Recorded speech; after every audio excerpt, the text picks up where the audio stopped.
کیا امریکہ واقعی ایران سے جنگ جیت رہا ہے یا 150 ارب ڈالر خرچ کرنے کے بعد بھی ہر محاذ پر دفاعی پوزیشن اختیار کرنے پر امریکہ مجبور ہو چکا ہے؟ ایران نے امریکہ کو صرف میزائلوں سے نہیں بلکہ باب المندب، ابنائے ہرمز، تیل اور پورے خطے کے اسٹریٹجک نیٹ ورک سے گھیر لیا ہے۔ 23 سال بعد امریکی فوج عراق چھوڑ رہی ہے، مگر سوال یہ ہے کہ کیا فوج جا رہی ہے یا صرف امریکی وردی کی جگہ امریکی کمپنیاں لے رہی ہیں؟ اگر کل صبح باب المندب بند ہو جائے تو کیا صرف ایک سمندری راستہ بند ہوگا یا پوری دنیا کی معیشت ہل کر رہ جائے گی؟ یہ جنگ صرف ایران اور امریکہ کے درمیان نہیں بلکہ تیل، سمندری راستوں، مصنوعی ذہانت، ڈیٹا اور عالمی طاقت کے نئے سسٹم کی جنگ بن چکی ہے۔ ایمیزون کے 900 سے زائد ڈیٹا سینٹرز ایک سال میں 2.5 ارب گیلن پانی استعمال کر گئے۔ کیا ڈیجیٹل انقلاب ماحول کے لیے ایک نیا خطرہ بنتا جا رہا ہے؟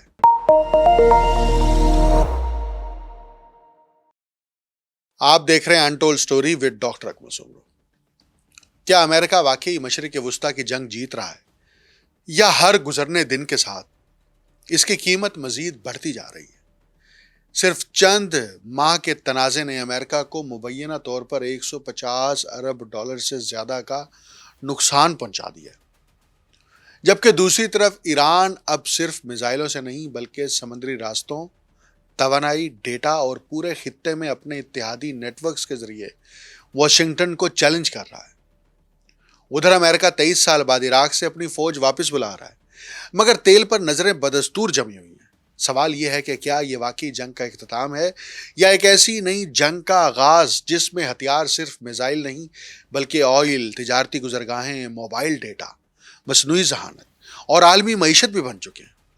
آج ہم ان تمام حقائق کو ایک دوسرے سے جوڑ کر وہ تصویر دکھائیں گے جو عام خبروں میں نظر نہیں آتی۔ امریکہ کو ایران سے جنگ اب تک 150 ارب ڈالرز یعنی 416 کھرب 83 ارب پاکستانی روپے میں پڑ چکی ہے۔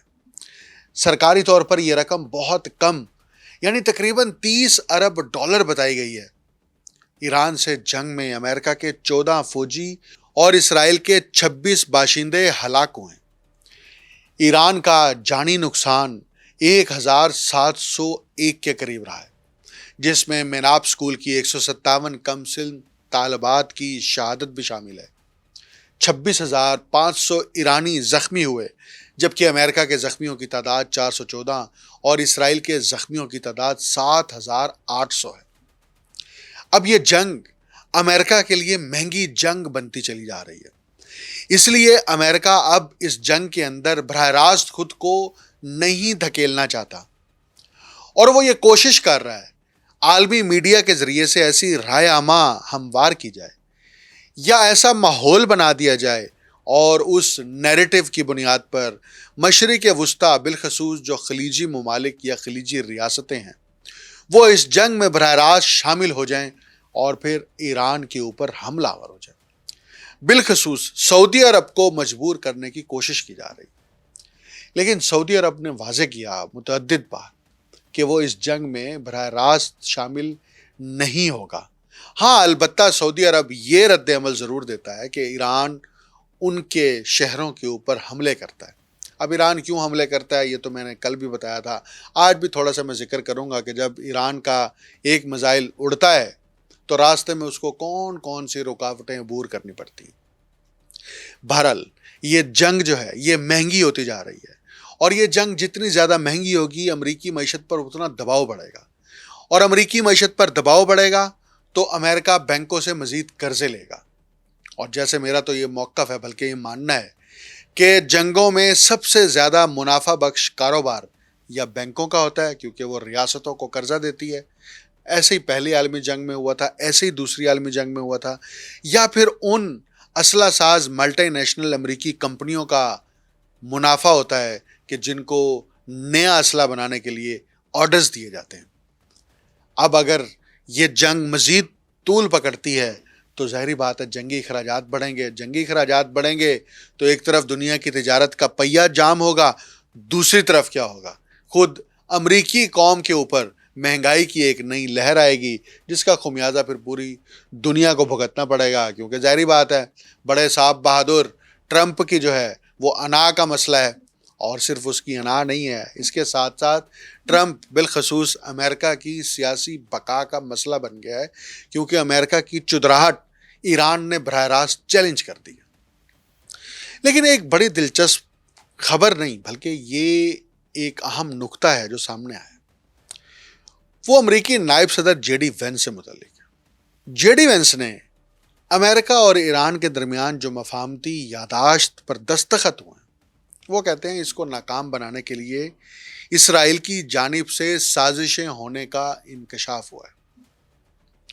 ایک انٹرویو کے دوران نائب امریکی صدر نے ایران میں زمینی فوج بھیجنے کی خبروں کو مسترد کیا۔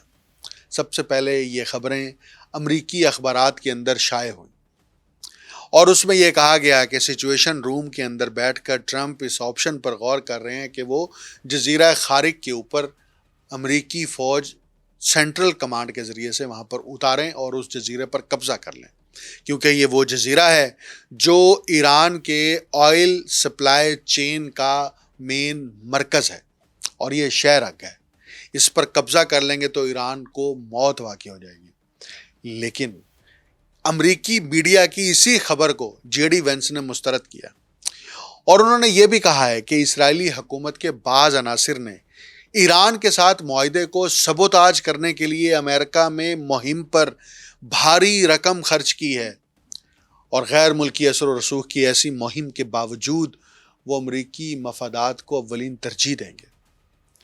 جے ڈی وینس نے مزید کہا کہ ایران کے ساتھ تنازع کا مستقل حل فوجی کارروائی نہیں بلکہ مذاکرات اور سفارتی معاہدہ ہے۔ امریکہ ایران میں حکومت کی تبدیلی کے لیے زمینی فوج نہیں بھیجے گا۔ ایرانی عوام اپنے نظام میں تبدیلی چاہتے ہیں تو یہ ان کا اپنا فیصلہ ہوگا۔ امریکہ کی ترجیح آبنائے ہرمز کو کھلا رکھنا اور عالمی تیل اور گیس کی بلا تعطل ترسیل یقینی بنانا ہے۔ تو جناب 28 فروری سے پہلے آبنائے ہرمز تو کھلی تھی، دنیا میں تیل کی ترسیل آزادانہ طور پر ہو رہی تھی، دنیا کے ممالک کو کھاد کی سپلائی آزادانہ طور پر ہو رہی تھی، دنیا کے ممالک کو اس روٹ کے ذریعے سے ادویات کی فراہمی بڑی آسانی سے ہو رہی تھی۔ یہ آبنائے ہرمز میں پنگا تو آپ نے لیا۔ آبنائے ہرمز میں ابراہم لنکن جہاز، جیرالڈ فورڈ جہاز آ کے کھڑے کیے آپ نے۔ آبنائے ہرمز کے اندر ناکہ بندی کرنے کی مہم جو ہے وہ ٹرمپ کے کہنے کے اوپر شروع کی آپ نے، اور اب آپ یہ دعویٰ کر رہے ہیں کہ امریکہ کا مدعا اور مقصد صرف ایک ہی ہے کہ ہم آبنائے ہرمز کو کھلا رکھنا چاہتے ہیں۔ تو ایران نے کب کہا کہ آبنائے ہرمز کھلی نہیں ہوگی؟ ایران کا تو صرف ایک ہی مطالبہ اور ایک ہی مدعا ہے جو مذاکرات کا حصہ بھی ہے، نیگوسیشن پروسیس کا حصہ بھی ہے، اور ان کا ریاستی اور حکومتی موقف بھی ہے کہ آبنائے ہرمز پر ہمارا دعویٰ ہے، جغرافی اعتبار سے بھی اور سیاسی اعتبار سے بھی اور اسٹریٹجیکلی بھی، اور ہم اس دعوے سے دستبردار نہیں ہوں گے، اور یہاں سے جو جہاز گزرنا چاہتے ہیں وہ گزریں، لیکن ہمارے ڈائریکشن پر کہ کون سا روٹ لے کر وہ یہاں سے گزریں گے۔ لیکن کیونکہ امریکہ کی چودراہٹ ایران چیلنج کر چکا ہے، اس لیے ایران کی اس چیلنج کو امریکہ برداشت نہیں کر پا، اور یہی وجہ ہے کہ ٹرمپ ابھی تک دھمکیوں کا سہارا لے رہے ہیں۔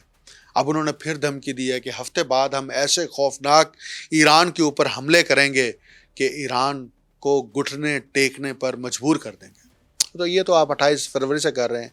اب تک کی جنگ میں 28 فروری کے علاوہ کوئی اور بڑا اتنا حملہ نہیں ہوا، لیکن اگر اس 28 فروری کے حملے میں بھی ایران اپنی مرکزی قیادت کو کھونے کے بعد بھی سروائیو کر گیا تو یہ امریکہ کے لیے سبق ہے، بلکہ آنے والی تمام سپر پاورز کے لیے یہ سبق ہے کہ ایران کو فتح نہیں کیا جا سکتا۔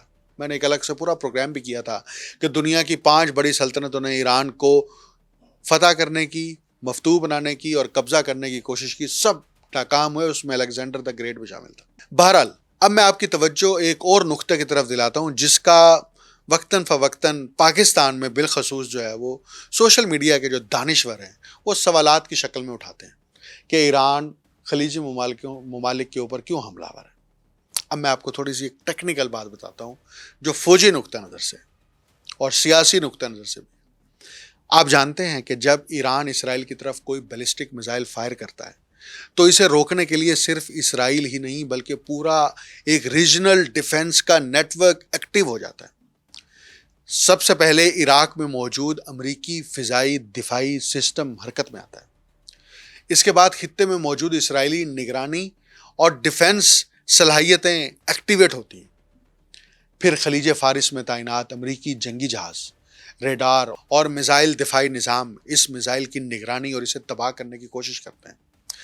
اگر میزائل ان رکاوٹوں سے آگے نکل جائے تو اس کے راستے میں آنے والے ممالک جیسے عمان، غور سے سنیے گا، جیسے عمان، کویت، قطر، سعودی عرب اور متحدہ عرب امارات جو اس وقت اسرائیل اور امریکہ کا لاڈلا ملک ہے، یہاں پر موجود دفاعی سسٹمز بھی الرٹ ہو جاتے ہیں کہ ایک میزائل آ رہا ہے ایران سے، ایکٹیویٹ ہو جاؤ.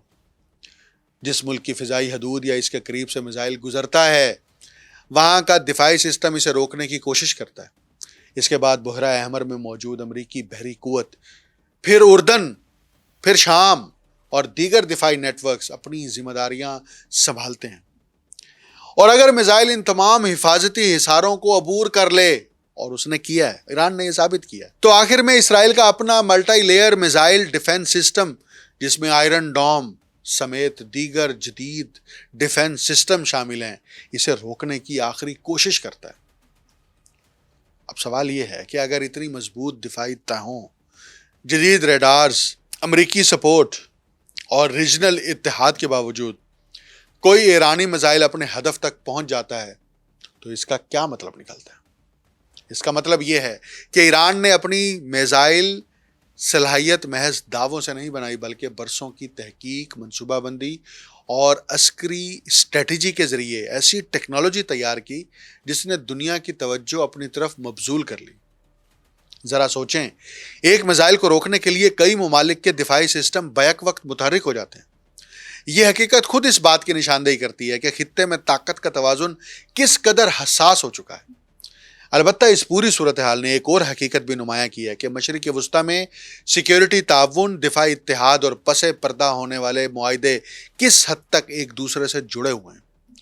یہی وہ پہلو ہے جس نے اس تنازع کے دوران کئی ایسے حقائق کو بھی سامنے لانے میں مدد دی جن پر پہلے کھل کر بات نہیں کی جاتی تھی. اور ایران جنگ نے صرف امریکہ کی چدراہٹ کو چیلنج نہیں کیا بلکہ امریکی عسکری بالادستی کا جو ایک طلسم تھا اس کو بھی توڑ دیا ہے اور دنیا کو بتایا ہے کہ ہم پابندیوں کے باوجود اور ایک پسماندہ معیشت ہونے کے باوجود، امریکہ اور یورپ کی مشترکہ بدماشی کے باوجود، بین الاقوامی تجارتی سسٹم سے باہر نکلنے کے باوجود، انٹرنیشنل مارکیٹ میں اپنا آئل فروخت کرنے سے روکنے کے باوجود، ہم نے امریکہ کے ساتھ لڑائی کی ہے اور سینہ چوڑا کر کے لڑائی کی ہے اور ڈنکے کی چوٹ پہ کی ہے. اور یہی اس وقت امریکہ کے لیے سب سے بڑا درد سارا ہے. اس لیے امریکہ سرنڈر نہیں کر رہا. اس لیے ٹرمپ وہ چور دروازہ اور راستہ تلاش کرتے ہیں جس کے ذریعے سے وہ 14 نکات کا میمورنڈم آف انڈرسٹینڈنگ، جس کو اسلام آباد میمورنڈم آف انڈرسٹینڈنگ کہا جاتا ہے، اس سے دستبردار ہو. لیکن یہ جنگ خطے میں پھیلنے کا خدشہ ابھی بھی موجود ہے. برطانوی خبر رساں ایجنسی رائٹرز نے ایک خبر نشر کی ہے. اس کے مطابق ایران نے یمن کے حوثیوں کو پیغام دیا ہے کہ اگر امریکہ ایران کے بجلی کے سسٹم پر حملہ کرتا ہے تو ابنائے باب المندب کو بند کرنے کے لیے تیار رہیں. ایران کے 2 سینئر حکام اور ایک ریجنل ریسورس نے رائٹرز کو بتایا ہے کہ یہ پیغام حوثیوں تک پہنچا دیا گیا ہے. باب المندب دنیا کی اہم ترین سمندری گزرگاہوں میں سے ایک ہے. اس راستے کی بندش سے عالمی تجارت، تیل کی ترسیل اور جہاز رانی شدید متاثر ہو سکتی ہے. اگر کل صبح باب المندب بند ہو جائے تو کیا ہوگا؟ کیا صرف یمن کے قریب ایک سمندری راستہ بند ہوگا؟ ہرگز نہیں. اس کا مطلب ہوگا کہ یورپ جانے والے ہزاروں تجارتی جہاز رک جائیں گے، تیل کی قیمتیں آسمان سے باتیں کریں گی، سپلائی چین متاثر ہوگی اور پوری عالمی معیشت ایک نئے بحران میں داخل ہو سکتی ہے. یہی وجہ ہے کہ ایران نے امریکہ کو ایک ایسا پیغام دیا ہے جو شاید میزائل سے بھی زیادہ خطرناک ہے۔ ایران اچھی طرح جانتا ہے کہ وہ امریکہ سے روایتی بحری جنگ نہیں لڑ سکتا، لیکن وہ یہ بھی جانتا ہے کہ عالمی معیشت کے چند ایسے چوک پوائنٹس ہیں جن پر دباؤ ڈال کر پوری دنیا کو متاثر کیا جا سکتا ہے۔ اب تک دنیا زیادہ تر ابنائے ہرمز کی بات کرتی تھی کیونکہ وہاں سے دنیا کے تقریباً 5ویں حصے کے برابر تیل گزرتا ہے، لیکن باب المندب بھی اتنا ہی اہم ہے کیونکہ یہی راستہ سویز کینال تک پہنچتا ہے۔ اگر یہ بند ہو جائے تو ایشیا سے یورپ جانے والے جہازوں کو افریقہ کے جنوبی سرے کیپ آف گڈ ہوپ سے گزرنا پڑے گا۔ سفر تقریباً 2 ہفتے تک بڑھ سکتا ہے۔ ایندھن کی لاگت میں نمایاں اضافہ ہوگا، انشورنس مزید مہنگی ہوگی، عالمی تجارت اور سپلائی چین متاثر ہوگی۔ یہ صرف حوثیوں کی دھمکی نہیں بلکہ ایران کی لیئرڈ اسٹریٹجی ہے۔ ایران دراصل امریکہ کو یہ باور کرا رہا ہے کہ اگر جنگ ایران کے اندر جائے گی تو جواب صرف ایران سے نہیں آئے گا۔ لبنان میں، عراق میں ایران کے حمایت یافتہ گروپس، شام میں اتحادی نیٹ ورک اور یمن میں حوثی، یہ سب مختلف محاذ کھول سکتے ہیں۔ یعنی امریکہ اگر ایک محاذ کھولے گا تو جواب کئی محاذوں سے مل سکتا ہے۔ لیکن امریکہ اس ریجن کو مینیج کرنے کی مسلسل کوشش کر رہا ہے۔ کبھی وہ یہ نیریٹو کنسٹرکٹ کرتا ہے کہ خلیجی ریاستیں معصوم ہیں اور ایران غیر قانونی طور پر ان ریاستوں کے اوپر حملہ آور ہوا ہے، اور کبھی وہ یہ نیریٹو بنانے کی کوشش کرتا ہے کہ ایران کی عوام کو ایرانی حکمرانوں نے پسپائی کا شکار کیا ہے، ان کو مظلوم بنا کر پیش کرتے ہیں، اور کبھی وہ یہ کہتے ہیں کہ ایک آرتھوڈاکس اسٹیٹ، ایک تھیوکریٹک اسٹیٹ جس سے اس پورے ریجن کو خطرہ ہے، لیکن وہ ہر چیز میں ناکام ہوتے ہیں۔ اور مشرق وسطیٰ میں کھیل تو ویسے بھی کوئی 200 سال پرانا ہے۔ پہلے یہ کھیل برطانوی امپائر کھیلتی رہی، جس پر میں نے 2 دن پہلے بلکہ 1 دن پہلے متحدہ عرب امارات کی تاریخ کے اوپر پورا پروگرام کیا۔ اب گزشتہ 80 برس سے یہ کھیل جو ہے امریکہ براہ راست کھیل رہا ہے۔ ابھی امریکہ نے عراق میں اپنی 23 سالہ فوجی موجودگی ختم کرنے کا اعلان کیا، جبکہ اس کی توجہ اب ایران کے خلاف جنگ کو مزید وسعت دینے پر مرکوز ہوتی چلی جا رہی ہے۔ امریکی صدر ٹرمپ اور عراقی وزیر اعظم علی الزیدی نے وائٹ ہاؤس میں یہ اعلان کیا کہ امریکی افواج 30 ستمبر تک عراق سے مکمل طور پر واپس چلے جائیں گے۔ یہ جب علی الزیدی کو وزیر اعظم کے لیے نامزد کیا گیا تھا نا، تو اس وقت میں نے ایک پروگرام کیا تھا اور میں نے یہ بتایا تھا کہ کیوں امریکہ علی الزیدی کو بطور وزیر اعظم دیکھنا چاہتا ہے، حالانکہ ان کا تو کوئی سیاست سے تعلق ہی نہیں ہے، نہ کسی سیاسی جماعت سے تعلق ہے۔ اس طرح سے پپٹ حکومتیں بٹھائی جاتی ہیں، وزیروں کی شکل میں غدار بٹھائے جاتے ہیں، وزراء اعظم کی شکل میں غدار مسلط کیے جاتے ہیں، اور یہ مسلط کرنے کی ٹیکنیک امریکہ کی پرانی ہے، 1945 سے چلی آ رہی ہے۔ میں نے جو پچھلا ایک پروگرام کیا تھا جس میں CIA کے حوالہ دیا تھا کہ دنیا میں 80 سے زیادہ ایسے رجیم چینج آپریشن کیے ہیں جس میں براہ راست حکومتوں کو یا تو ٹاپل کیا گیا ہے یا پھر وہاں کے حکمرانوں کو رستے سے ہٹا دیا گیا ہے یا پھر انہیں قتل کر دیا گیا۔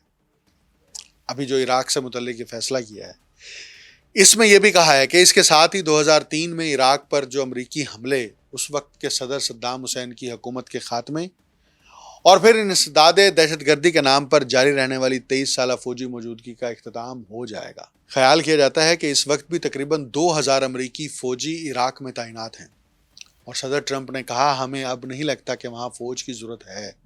ان کا موقف تھا کہ امریکہ اور اسرائیل کی جانب سے گزشتہ چند مہینے کے دوران ایران پر کیے گئے حملوں کے بعد خطے کی سیکیورٹی صورتحال تبدیل ہو چکی ہے۔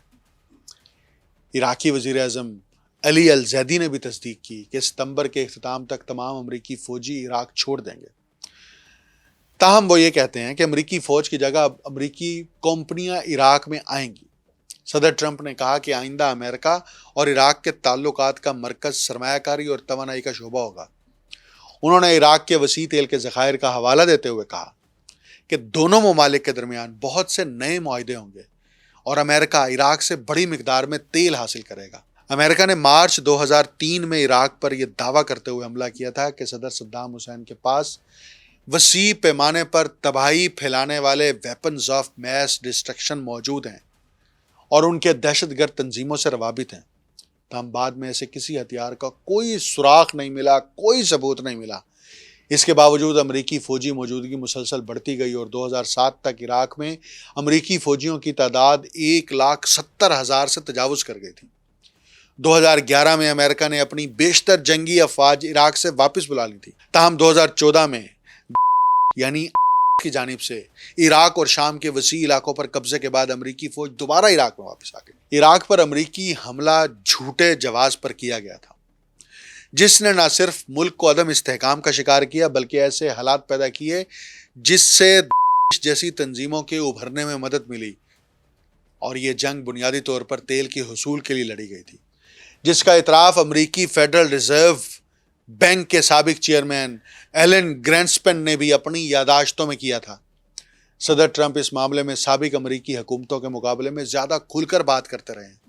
وہ متعدد بار یہ کہہ چکے ہیں کہ امریکہ کو عراق میں تیل اپنے قبضے میں لے لینا چاہیے تھا، جبکہ شام میں تعینات امریکی افواج کے بارے میں بھی ان کا کہنا تھا کہ ان کا مقصد تیل کی حفاظت اور اس پر کنٹرول برقرار رکھنا ہے۔ گزشتہ ہفتے ٹرمپ نے ایران کے خلاف فوجی حملوں کا سلسلہ دوبارہ شروع کیا اور انہوں نے یہ امکان بھی مسترد نہیں کیا کہ اتحادی افواج زمینی کارروائی کر سکتے ہیں یا ایران کے سب سے بڑے تیل برآمدی جزیرہ خارق کے اوپر قبضہ بھی کر سکتے ہیں۔ بات یہ ہے کہ ویپن آف میس ڈسٹرکشن نہیں ملے تھے اور 41 ملکوں کی فوج نیٹو کی صورت میں، جس میں پورا کا پورا یورپ مجرم ہے، انسانیت کے قتل عام کا مجرم، وہ اس امریکی مہم میں شامل ہوئی تھی۔ اور آپ کو یاد ہوگا برطانیہ کے وزیر اعظم ٹونی بلیئر نے اپنی قوم سے معافی مانگی تھی، بلکہ دنیا سے معافی مانگی تھی، لیکن کیا یہ معافی ان قیمتی جانوں کے ضیاع ہونے کا ازالہ ہے؟ کیا یہ معافی صدام حسین کو باقاعدہ منصوبہ بندی کے تحت تختہ دار کے اوپر لٹکانے کا ازالہ ہے؟ پھر کیا یہ معافی عراق کے پورے انفراسٹرکچر کو تباہ و برباد کرنے کا ازالہ ہو سکتی ہے؟ ہرگز نہیں ہو سکتی۔ اور اب 23 سال بعد امریکہ عراق سے اپنی فوجیں نکال رہا ہے، تو وہ کیوں نکال رہا ہے؟ کیونکہ فوجوں کے بغیر ہی عراق کو فتح کر لیا گیا ہے۔ عراق کے تیل سے حاصل ہونے والی ساری آمدنی غیر قانونی طور پر بھتہ خوری کے طرز پر امریکہ کے فیڈرل ریزرو بینک میں جمع کرائی جا رہی ہے، اور عراق کے تیل کے اوپر امریکی کمپنیوں کا براہ راست قبضہ ہے۔ اس سے بڑی کوئی ڈاکہ زنی دنیا میں ہو سکتی ہے؟ وینزویلا کی مثال تو آپ کے سامنے ہے۔ لیکن ٹرمپ کو نہ پچھتاوا ہے، نہ شرمندگی ہے، اور نہ ہی دنیا کے سب سے بڑے جمہوری ملک کو جو سول آزادیوں کا علم بردار بنتا ہے اور اس کا جھنڈا پوری دنیا میں اٹھا کے پھرتا ہے اور اس پر فخر بھی کرتا ہے، بلکہ غرور کرتا ہے۔ حقیقت ان کے دعووں کو سپورٹ نہیں کرتی۔ اس لیے کبھی وہ مشرق وسطیٰ کے کسی ایک ملک پر حملہ آور ہوتے ہیں اور کبھی وہ افریقہ کے کسی ملک کے اوپر حملہ آور ہوتے ہیں۔ ان کی یہ جو مہم جوئی ہے یہ ختم ہی نہیں ہو رہی، اور یہ اس وقت ختم ہوگی جب پوری امریکی امپائر دھڑام سے گر جائے گی اور امریکہ کی ڈس انٹیگریشن ہوگی۔ یہ کب ہوگا، کیسے ہوگا، ابھی میں اس پر کوئی بات نہیں کر رہا، لیکن یہ ہوگا، کیونکہ ہر امپائر کو ایسے ہی سوال آتا ہے۔ اب میں آخر میں ایک اہم خبر کی طرف اور تجزیے کی طرف آپ کی توجہ ضرور مبذول کرانا چاہتا ہوں، وہ ہے ڈیٹا سینٹر سے متعلق۔ ہم میں سے بہت سارے لوگ جو ہے وہ آرٹیفیشل انٹیلیجنس کی مختلف ایپس استعمال کرتے ہیں، لیکن وہ ایپس اصل میں کیا قیمت وصول کر رہی ہیں، اس پر میں آپ کو چھوٹی سی ایک رپورٹ بتاتا ہوں۔ ایمیزون کے ڈیٹا سینٹرز نے صرف ایک سال میں 2.5 ارب گیلن پانی استعمال کیا ہے۔ یہ مقدار اتنی ہے کہ اس سے تقریباً 3,800 اولمپک سائز کے سوئمنگ پول بھرے جا سکتے ہیں۔ ایمیزون کمپنی دنیا کے 50 سے زائد ممالک میں 900 سے زیادہ ڈیٹا سینٹر چلاتی ہے، جو آن لائن خریداری، کلاؤڈ سٹوریج اور آرٹیفیشل انٹیلیجنس جیسی سروسز کو سہارا دیتے ہیں۔ ڈیٹا سینٹرز میں ہزاروں طاقتور سرورز نصب ہوتے ہیں جو کام کے دوران بہت زیادہ حرارت پیدا کرتے ہیں۔ اس حرارت کو خارج کرنے اور آلات کو خراب ہونے سے بچانے کے لیے متعدد مراکز میں پانی پر مبنی کولنگ سسٹمز استعمال کیے جاتے ہیں۔ ایمیزون کے مطابق گزشتہ سال کے مقابلے میں اس کے ڈیٹا سینٹرز میں پانی کے مجموعی استعمال میں صرف 2% کمی آئی ہے۔ حالانکہ کمپنی نے دنیا بھر میں اپنے آپریشنز کو مزید وسیع کیا ہے۔ کمپنی کا تو یہ موقف ہے کہ یہ کمی کولنگ سسٹمز کی بہتر کارکردگی کی بدولت ممکن ہوگی، اور پانی پر مبنی کولنگ صرف ضرورت پڑنے پر خصوصاً شدید گرمی کے دوران استعمال کی جاتی ہے۔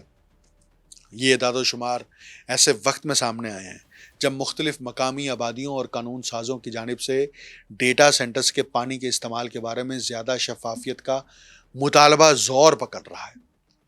پانی کے استعمال کی مقدار ہر مرکز کے محل وقوع، موسمی حالات، کولنگ ٹیکنالوجی اور بجلی کے ریسورسز کے مطابق مختلف ہوتی ہے۔ خاص طور پر خشک سالی کا شکار علاقوں میں نسبتاً مؤثر ڈیٹا سینٹرز بھی مقامی آبی وسائل پر اضافی دباؤ ڈال سکتے ہیں۔ امریکی ریاست یوٹا نے حال ہی میں ایک ایسا قانون نافذ کیا ہے جسے امریکہ کا پہلا قانون سمجھا جا رہا ہے، جس کے تحت بعض نئے ڈیٹا سینٹرز کے لیے اپنے سالانہ پانی کے استعمال کی تفصیلات پبلک کے سامنے پیش کرنا لازمی ہوگا۔ دوسری جانب کئی علاقوں میں شہریوں نے ڈیٹا سینٹرز کی بڑھتی ہوئی تعداد کے باعث پانی کے دباؤ میں کمی، یوٹیلیٹی بلز میں اضافے اور محدود آبی وسائل پر بڑھتے ہوئے مقابلے پر تشویش کا اظہار کیا ہے۔ اب ایمیزون کا موقف جو مرضی ہو، یہ بات حقیقت ہے کہ دنیا کے اندر ڈیٹا سینٹرز، میں تو ان ڈیٹا سینٹرز کو بیسیکلی امپیریلزم کے سینٹرز کہتا ہوں، کیونکہ ڈیٹے کی بنیاد کے اوپر دنیا کے نہ صرف اکنامک سسٹم کو کنٹرول کیا جا رہا ہے بلکہ افراد کو بھی کنٹرول کیا جا رہا ہے۔ اسی ڈیٹا کی بنیاد پر سرویلنس ہوتی ہے، اور اسی ڈیٹا کی بنیاد پر جو میں نے پروگرام کیا وہ ملٹری سرویلنس بھی ہوتی ہے۔ تو ڈیٹا جو ہے نا، یہ ماڈرن اکانومی ہے، لیکن اس کی قیمت جو ہے وہ کون چکا رہی ہے؟ نیچر۔ اس کی قیمت کون ادا کر رہا ہے؟ یہ زمین اور یہ سیارہ جس پر انسانوں نے آئندہ کئی صدیوں تک آباد رہنا ہے۔ اگر یہ ملٹی نیشنل کمپنیوں کے ایسے ہی استحصال کا شکار رہا تو پھر گلیشیئر بھی پگھلیں گے، کلائمیٹ چینج بھی ہوگا، اور دنیا میں زندگی گزارنا انسانوں کے لیے مزید مشکل سے مشکل تر ہوتا جائے گا۔ مجھے ڈاکٹر اکمل سمرو کو اجازت دیجیے۔ اللہ حافظ۔